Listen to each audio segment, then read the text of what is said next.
નમસ્કાર અમેરિકા, આપ જોઈ રહ્યા છો ગુજરાત તકની વિશેષ રજૂઆત. આપની સાથે હું છું નીલમ ખારેચા. દેશ દુનિયાના તમામ મહત્વના સમાચાર પર નજર કરીશું, પરંતુ સૌથી પહેલા નજર કરીએ મુખ્ય સમાચાર પર. ઓડિશામાં 3 ટ્રેનનો અકસ્માત, 280થી વધુ લોકોના મોત, 900થી વધુ લોકો થયા ઘાયલ, 10 લાખના વળતરની જાહેરાત. દુર્ઘટના બાદ શનિવારે પ્રધાનમંત્રી મોદી અને રેલવે મંત્રી પહોંચ્યા નિરીક્ષણ માટે. ઘાયલો સાથે પણ કરી મુલાકાત. મહિલા પહેલવાનો માટે મેદાનમાં આવ્યા રેશમા પટેલ. પીએમ મોદીને લખ્યો પત્ર. બ્લેક રૂમાલ અભિયાનની કરી જાહેરાત. ધારા હત્યાકાંડમાં સુરજ બુવાજી સહિત તમામ આરોપીઓને ફાંસી અપાવવાની માંગ. ઠાકોર સમાજે કરી ઉચ્ચ અધિકારીઓને રજૂઆત. ગુજરાતમાં 2 સિસ્ટમથી ભારે વરસાદની આગાહી. 24 કલાકમાં અમદાવાદમાં પવન અને કડાકા ભડાકા સાથે પડી શકે છે ધોધમાર વરસાદ. વિગતવાર સમાચારની વાત કરીએ તો શુક્રવારની સાંજ દેશવાસીઓ માટે ખૂબ જ દુઃખદ સમાચાર લઈને આવી.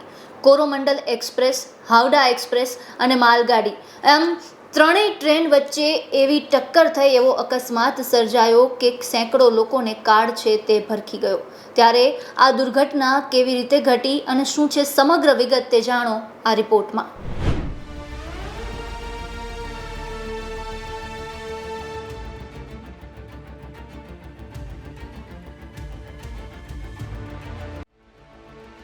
ઓડિશાના બાલાસિનોરમાં બહનાગા બજાર સ્ટેશનની પાસે 3 ટ્રેન એ રીતે ટકરાઈ કે જાણે કોઈ યુદ્ધ છેડાઈ ગયું હોય અને ગોળાબારી કે બોમ્બ મારો થયો હોય તેવી રીતે બધું જ અસ્તવ્યસ્ત થઈ ગયું. આ ટ્રેન દુર્ઘટનામાં એક બાદ એક ટ્રેન ડીરેલ થઈને એકબીજા પર ચડી ગઈ અને અન્ય ટ્રેનને ચપેટમાં લેતી ગઈ. આ દુર્ઘટના શુક્રવારે સાંજે અંદાજે 7 વાગ્યાની આસપાસની છે. દુર્ઘટનામાં અત્યાર સુધીમાં 280 યાત્રીઓના મોત થયા છે, જ્યારે 900 જેટલા લોકો ઘાયલ છે, હોસ્પિટલમાં સારવાર હેઠળ છે અને આ મૃતકોનો આંકડો છે તે હજુ પણ વધી શકે છે. અકસ્માતની તસવીર એટલી ભયાનક છે કે તેની કલ્પના પણ નથી કરી શકાતી.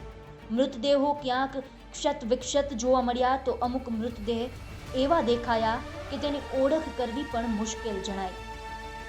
દુર્ઘટના એવી હતી કે એકવારમાં કંઈ સમજમાં જ ન આવ્યું. પહેલા કોરોમંડલ એક્સપ્રેસ અને માલગાડીની ટક્કર થઈ હોવાની ખબર આવી.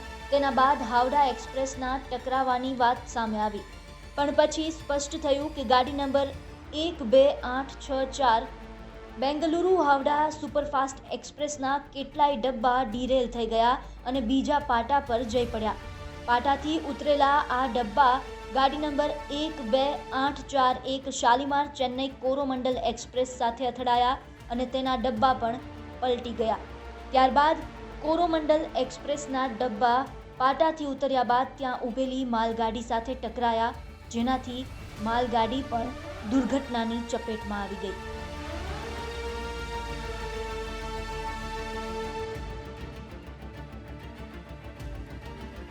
જો કે ઘટનાની જાણ થતાં જ 100થી વધુ એમ્બ્યુલન્સ, 50 બસ અને 45 મોબાઈલ હેલ્થ યુનિટ તૈનાત કરી દેવાયા.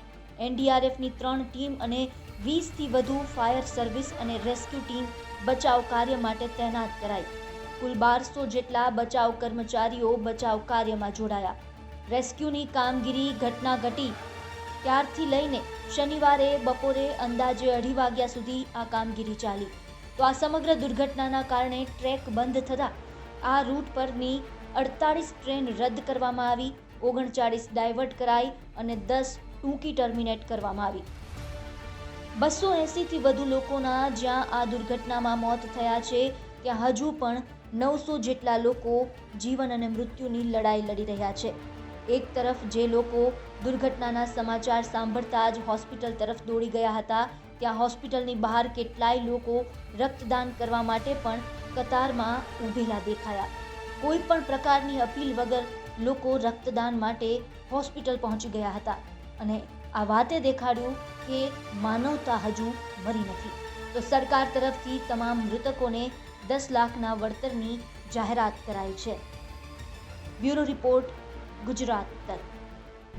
ઓડિશામાં ઘટેલી રેલવે દુર્ઘટનાએ આખા દેશને ચોંકાવી દીધો। આ દુર્ઘટના બાદ રેલવે મંત્રી તો ઠીક, ખુદ પ્રધાનમંત્રી નરેન્દ્ર મોદી પણ નિરીક્ષણ કરવા માટે પહોંચ્યા હતા। આ સાથે આ મુદ્દાને લઈને રાજનીતિ પણ થઈ અને રેલવેના જે દાવાઓ હતા તેને લઈને સવાલો પણ ઉઠ્યા। શું છે વધુ વિગતે જાણો આ રિપોર્ટમાં। 280થી વધુ લોકોનો ભોગ લેનારા બાલાસોર ટ્રેન એક્સિડન્ટ બાદ દેશ આઘાત અને શોકમાં છે। સૌ કોઈ આ ઘટના પર ભારે શોકની લાગણી વ્યક્ત કરીને મૃતકોના પરિવારજનો પ્રત્યે સંવેદના વ્યક્ત કરી રહ્યા છે। ટ્રેન એક્સિડન્ટ બાદ પ્રધાનમંત્રી મોદીને પણ ભારે શોક થયો હતો અને તેમણે ઘટના સ્થળની મુલાકાત લઈ જાત માહિતી લેવાનો નિર્ણય કર્યો હતો, જેના અનુસાર તેઓ રેલવે મંત્રી અશ્વિની વૈષ્ણવ સાથે સાંજે 4 વાગ્યાની આસપાસ બાલાસોર દુર્ઘટના સ્થળે પહોંચ્યા। અહીં પ્રધાનમંત્રી મોદીએ ઘટના સ્થળે પહોંચી નિરીક્ષણ કર્યું અને અધિકારીઓ પાસેથી તમામ માહિતી લીધી। પીએમ મોદી ઘટના સ્થળે મોબાઈલ ફોન પર પણ વાત કરતા નજરે પડ્યા। પીએમએ ફોન કરી કેબિનેટ સચિવ અને સ્વાસ્થ્ય મંત્રી મનસુખ માંડવિયાની સાથે ફોન પર વાત કરી હતી। તેમણે અધિકારીઓને લોકોના સારા ઇલાજની વ્યવસ્થા કરવાના નિર્દેશ આપ્યા હતા। દુર્ઘટના સ્થળની મુલાકાત લીધા બાદ પીએમ મોદી બાલાસોરની હોસ્પિટલ પહોંચ્યા, જ્યાં ઘાયલોને દાખલ કરાયા છે। પીએમ મોદીને પોતાની વચ્ચે જોઈને કેટલાક યાત્રીઓ ભાવુક પણ થયા હતા। અહીં ઘાયલો સાથે પીએમ મોદીએ વાતચીત કરી અને ઘણા સમય સુધી તેઓ અહીં રોકાયા અને ડોક્ટર પાસેથી ઘાયલોના ઇલાજની જાણકારી પણ લીધી। ત્યારબાદ પ્રધાનમંત્રીએ રેલવે દુર્ઘટના અંગે કહ્યું કે હું અસહ્ય દુઃખ મહેસૂસ કરી રહ્યો છું। સાથે જ તેમણે આ દુર્ઘટનાની તપાસના आदेश पण आप्या। असह्य वेदना मैं अनुभव कर रहा हूं और अनेक राज्यों के नागरिक इस यात्रा में कुछ न कुछ उन्होंने गंवाया है। जिन लोगों ने अपना जीवन खोया है, ये बहुत बड़ा दर्दनाक और वेदना से भी परे मन को विचलित करने वाला, जिन परिवारजनों को इंजरी हुई है उनके लिए भी सरकार उनके उत्तम स्वास्थ्य के लिए कोई कोर कसर नहीं छोड़ेगी। जो परिजन हमने खोए हैं वो तो वापस नहीं ले पाएंगे, लेकिन सरकार उनके दुख में, उनके परिजनों के दुख में उनके साथ है। सरकार के लिए ये घटना अत्यंत गंभीर है। हर प्रकार की जांच के निर्देश दिए गए हैं और जो भी दोषी पाया जाएगा उसको सख्त से सख्त सजा हो, उसे बख्शा नहीं जाएगा। मैं इस क्षेत्र के नागरिकों का भी आदरपूर्वक नमन करता हूं कि उनके सहयोग के कारण ऑपरेशन को तेज गति से आगे बढ़ा पाए। रेलवे ने अपनी पूरी शक्ति, पूरी व्यवस्थाएं रेस्क्यू ऑपरेशन में आगे रिलीफ के लिए और जल्द से जल्द ट्रैक रिस्टोर हो, यातायात का काम तेज गति से फिर से आए, इन तीनों दृष्टि से सुविचारित रूप से प्रयास आगे बढ़ाया है। प्रधानमंत्री मोदी पहला सवारे रेलवे मंत्री अश्विनी वैष्णव पर पहुंच्या हता। તેમણે ઘટના સ્થળે પહોંચી જાત નિરીક્ષણ કર્યું હતું। उन सभी परिवारों के साथ मेरी प्रार्थना है जिनके परिवार का मेंबर इस ट्रेजेडी में चले गए, और सभी जहां पर भी best possible health care facility होगी, चाहे कटक में, भुवनेश्वर में, एम्स में, इधर कलकत्ता में, कहीं पर भी जो बेस्ट पॉसिबल हेल्थ फैसिलिटी होगी वो दी जाएगी। મહત્વનું છે કે આ ભીષણ ટક્કર બાદ કેટલાય સવાલ ઉઠી રહ્યા છે.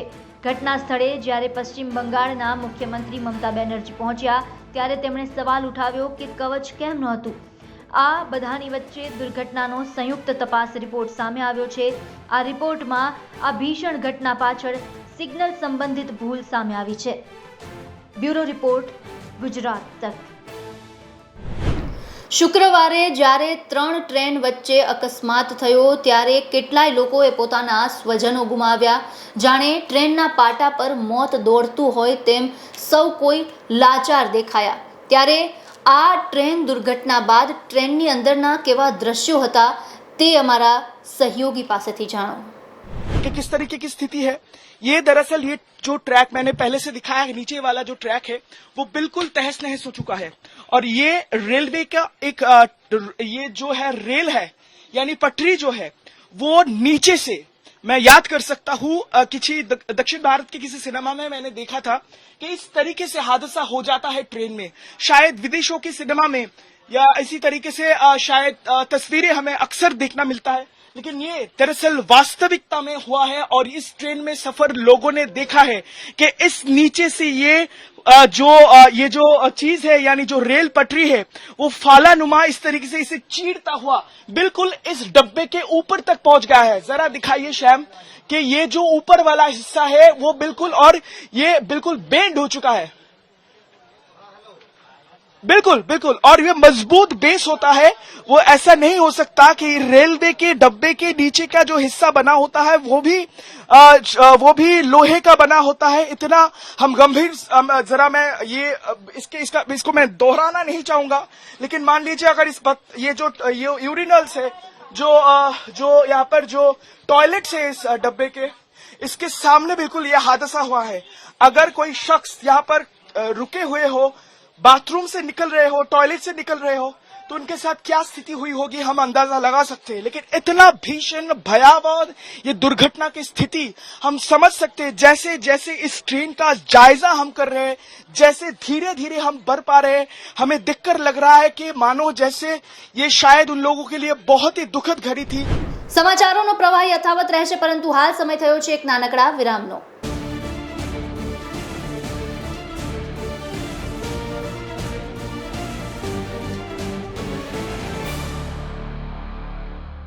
गुजरातनी गपशप गोकुल साथ। कि भूपेंद्र नरेंद्र का रिकॉर्ड तोड़े। नमस्कार, आप જોઈ રહ્યા છો ગુજરાત તક. ગુજરાત કોનું? બીજેપી, મોદીજી, ભાજપનું નરેન્દ્ર મોદી. હું કાલે બીજેપીના કાર્યાલય ઉપર હતો અને લોક ત્યાં ગુજરાત તકની વાત કરતા હતા. पेट्रोल और डीजल को आप लेकर आइए। પણ જો આ બેરોજગારીને ઘટાડવી હોય તો શાયદ સરકાર બદલવી પડે મારા મત મુજબ. ભાજપનો ખંભાત બેઠક જે છે ગઢ ગણાય છે, પણ આ વખતે એક ગઢમાં કોંગ્રેસ ગાબડું પાડી શકે. સત્તાનું સુકાન કોના સર જશે એનો ફેસલો બસ થોડાક જ ક્ષણોમાં થઈ જશે. અને સ્થાનિક જે ભાજપના જ આગેવાનો કહેવાય છે એ તેમના જ ઉમેદવારને હરાવવામાં પડ્યા હતા. સટીક જાણકારી આપ ગુજરાત તક પર જોઈ શકો છો. ગુજરાતનો કયો યુવાન ભારતીય જનતા પાર્ટીની છેલ્લી 5 વર્ષની સરકારથી ખુશ છે?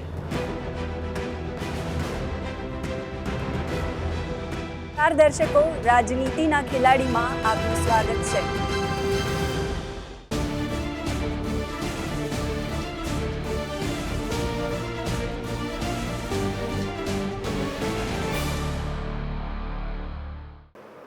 છેલ્લા કેટલાય સમયથી પહેલવાનો છે તે વિરોધ પ્રદર્શન કરી રહ્યા હતા અને આખરે તેમણે 5 દિવસનું સરકારને અલ્ટિમેટમ આપ્યું છે.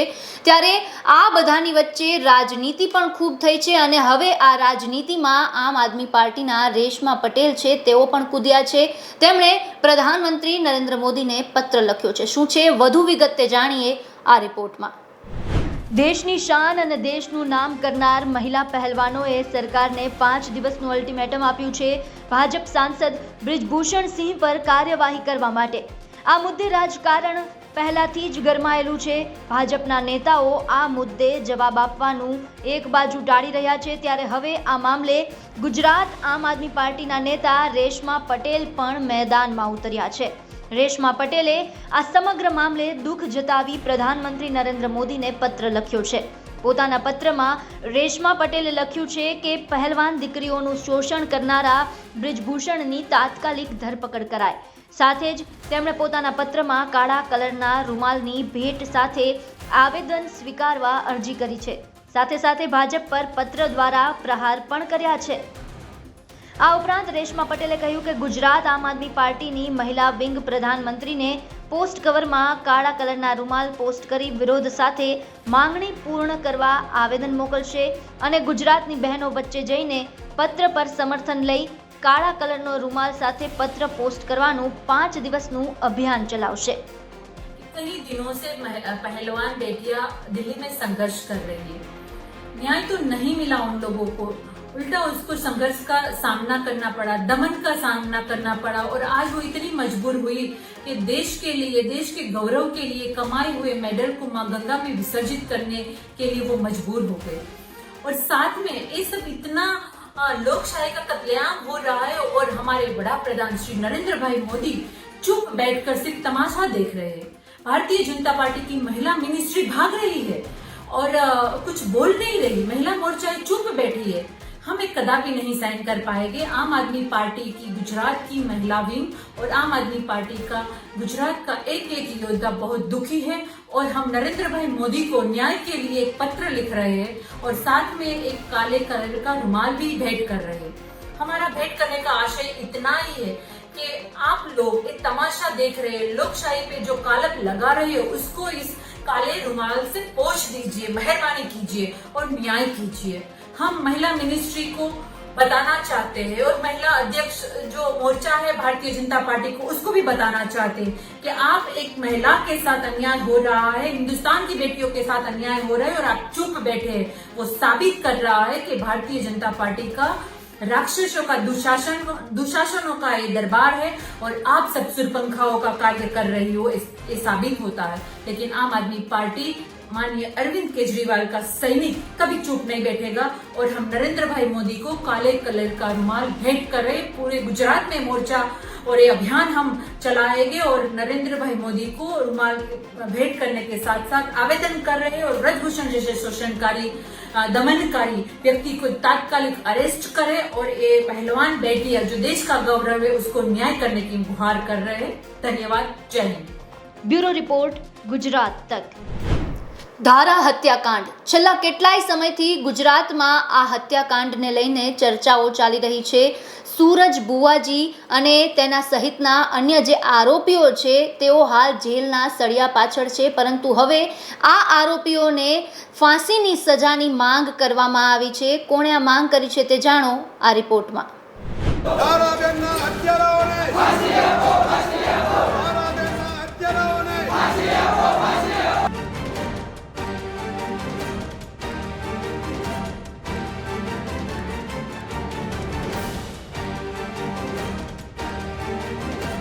આપણે ત્યાં ઘણા બાબા ભુવાઓને લોકોએ એવા માથે બેસાડ્યા હોય કે લોકો પોતાને સર્વોપરી સમજવા લાગે, જ્યારે સિક્કાની બીજી બાજુ કંઈક અલગ જ જુદી જ હોય છે.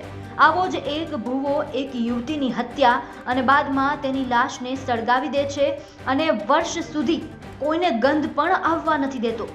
જો કે કાયદાના હાથ એટલા પણ ટૂંકા નથી કે આવા ગુનાઓમાં આરોપીઓ સરળતાથી સરકી જાય.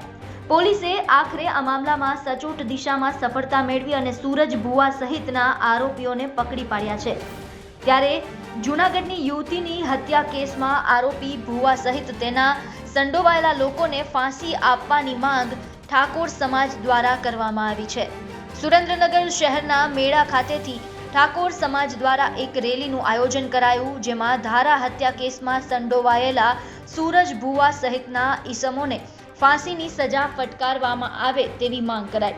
મોટી સંખ્યામાં ઠાકોર સમાજના આગેવાનો એકત્રિત થયા અને જિલ્લા કલેક્ટર તથા જિલ્લા પોલીસ વડાને કડક કાર્યવાહી કરવા રજૂઆત કરી. રમેશજી ઠાકોર, રોયલ સર્જન ઠાકોર સમાજ સંગઠનનો અધ્યક્ષ છું અને આજે અમે સુરેન્દ્રનગર ખાતે ભેગા થયા છીએ. ધારા મર્ડર કેસની અંદર જે જૂનાગઢ સ્થિત પરિવાર સાથે મારી ધારાબેન રહેતા હતા અને એને ભુવાના હિસાબથી મારી ધારાબેનને સુરજ ભુવા સાથે કોન્ટેક્ટ થયેલો અને એમને કંઈક તકલીફ હતી એટલે જોડાવા માટે ગયેલા અને ત્યાર પછી ધારાબેનને ભોળવાઈ પટાઈ અને એમના સંપર્કમાં રહેલા. અને એક દિવસ આ લોકો સુરજ ભુવન એના સાગરીતો તમામ લોકો જુનાગઢ ગયેલા. જુનાગઢ જઈ અને ધારાબેનને કે આપણે વકીલના પૈસા આપવાના છે, ફીસ આપવાની છે, આ ખોટું બહાનું કરીને એને ત્યાંથી લાવેલા, ત્યાંનું અપહરણ કરેલું. અપહરણ કરીને ત્યાં અઘાટી માંગણી કરેલી એમની સાથે, એટલે ધારાબેને વિરોધ કરેલો. ત્યાર પછી આ લોકોએ જબરજસ્તી કરી અને સાયલા તાલુકાના એક ગામડામાં અજ્ઞાત સ્થળે લઈ ગયેલા અને ત્યાં એમના ઉપર સામૂહિક બળાત્કાર કરેલો. બળાત્કાર કરીને એનું મર્ડર કરેલું. મર્ડર કર્યા પછી એને ત્યાં પુરાવાનો નાશ કરવા માટે ત્યાં એની લાશ સળગાવેલી. અને 1.5 વર્ષથી આ લોકો પોલીસને અને એના પરિવારને ગેરમાર્ગે દોરતા હતા. પરંતુ ધારાના પરિવારે હાઈકોર્ટમાં રીટ કરી અને અનુસંધાનમાં પોલીસે તપાસ કરી. તપાસ કર્યા બાદ આ લોકોની અસલિયત બહાર આવી અને આ લોકો અત્યારે જેલના સળિયા પાછળ છે. પણ આજે અમે સુરેન્દ્રનગર ખાતે રોયલ ઠાકોર સમાજ સંગઠનના માધ્યમથી અને ઠાકોર સમાજ તમામ ભેગા થઈ ડીએસપી સાહેબને અને કલેક્ટર સાહેબને આવેદનપત્ર આપવા આવ્યા છીએ કે આ નરાધમોને કડકમાં કડક સજા થાય, કાયદાકીય રીતે કડકને કડક સજા થાય અને ફાંસીની સજા થાય એવી જોગવાઈ થાય એવા અમે પ્રયત્નો આજે કરી અને રજૂઆત કરવાના છીએ. અમદાવાદની યુવતીના ગુમ થયાની ફરિયાદ બાદ પોલીસ તપાસ કરી રહી હતી. દરમિયાન અલગ અલગ ટીમ બનાવી પોલીસે 15 દિવસથી રીતસર ઝુંબેશ ચલાવી હતી. આ તપાસમાં પોલીસે આખરે ભેદ ઉકેલ્યો. પોલીસની તપાસમાં સામે આવ્યું કે આ યુવતી અને સૂરજ વચ્ચે પ્રેમ સંબંધ હતો. જો કે સૂરજ પરિણીત હોય અને તેના લગ્ન જીવનને આ પ્રેમ સંબંધ પરેશાન કરનારો હતો, તેથી તેણે પોતાના મિત્ર સાથે તેનો કાંટો કાઢી નાખવાનું કાવતરું ઘડ્યું. 2022-19 જૂનના રોજ તેણે આ યુવતીને લઈ પોતાના સાગરીતો સાથે ચોટીલા આવીને ભોજન લીધું, જેના બાદ સૂરજના મૂળ ગામ વાટાવચ ખાતે તેને લઈ જવાઈ, જ્યાં કારમાં મિત નામના શખ્સે દુપટ્ટાથી તેને ટૂંપો આપી તેની હત્યા કરી નાખી. લાશ એક મોટો પુરાવો બની શકતી હોવાથી આરોપીઓએ તેને અવાવરૂ જગ્યાએ લઈ જઈ સળગાવી નાખી. અગાઉ આ જ યુવતીએ સૂરજ પર દુષ્કર્મની ફરિયાદ પણ કરી હતી. બીજી બાજુ ધારા ગુમ થઈ હોવાનું બતાવવા માટે સૂરજના મિત્ર મીતની માતાને પણ આરોપીઓએ ધારાના કપડાં પહેરાવી અમદાવાદના પારડીના વિસ્તારમાં આમ તેમ ફેરવી. પોલીસને ગેરમાર્ગે દોરવા આવું બધું કરાયું, જેથી સીસીટીવીમાં પોલીસ કંઈક બીજું જ ચિત્ર જોઈ શકે. જોકે પોલીસ પણ એમ કંઈ થાપ ખાય તેમ નહોતી. પોલીસે બધું જ બહાર કઢાવી લીધું અને આરોપીઓ હાલ જેલના સળિયા પાછળ છે. સુરેન્દ્રનગરથી સાજિદ બેલીમનો અહેવાલ, ગુજરાત તક. બુલેટિનમાં બસ આટલું જ. મને રજા આપશો. સાથે જ દેશ દુનિયાના તમામ મહત્વના સમાચાર માટે જોતા રહો ગુજરાત તક. નમસ્કાર.